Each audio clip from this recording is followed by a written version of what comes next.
کفار کی نبی کریم صلی اللہ علیہ وآلہ وسلم کے ساتھ بدسلوکیاں۔ ایک روز حضرت صلی اللہ علیہ وآلہ وسلم بیت اللہ میں نماز پڑھ رہے تھے کہ عقبہ بن ابی معیط آیا اور آتے ہی اپنی چادر اتار کر رسول اللہ صلی اللہ علیہ وآلہ وسلم کے گلے مبارک میں ڈال دی اور پیش در پیش دینے شروع کر دیے۔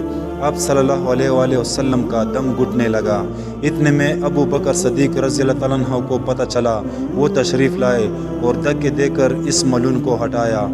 کفار نے آپ کو طرح طرح کی تکلیفیں دی، کبھی جسم عطا پر نجاستیں ڈالی، کبھی گلے میں پندہ ڈال کر کھینچا، گھر کے دروازے کے سامنے کانٹے بچھائے تاکہ صبح سویرے جب آپ یا آپ کے بچے باہر نکلے تو کوئی کانٹا پاؤں میں چبھ جائے، گالیاں دی، قتل کے منصوبے بنائے، جسم اطہر کو لہو لہان کیا، قید میں رکھا۔ آپ صلی اللہ علیہ وسلم کے صحن میں پکے ہوئے کانے پر غلاظتیں پھینکی۔ آپ صلی اللہ علیہ وآلہ وسلم کی شان میں اس قدر گستاخیاں کی کہ اللہ کی پناہ۔ کبھی پاگل کہہ کر پکارا اور کبھی جادوگر، نعوذ باللہ، کبھی مذمم کہا اور کبھی شاعر، اللہ کی پناہ۔ ابو لہب نے تو ایک مجلس میں یہاں تک کہہ دیا کہ محمد صلی اللہ علیہ وآلہ وسلم تیرے ہاتھ مبارک ٹوٹ جائے، نعوذ باللہ۔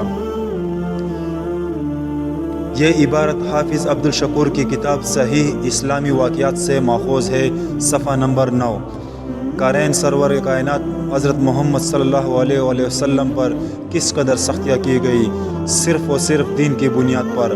اللہ تعالیٰ کا لاکھ لاکھ درود و سلام ہو آپ صلی اللہ علیہ وآلہ وسلم پر، اور ان کفار پر اللہ کی، فرشتوں کی اور تمام انسانوں کی لعنت ہو جنہوں نے آپ صلی اللہ علیہ وآلہ وسلم کو پریشان کیا۔ آمین یا رب العالمین۔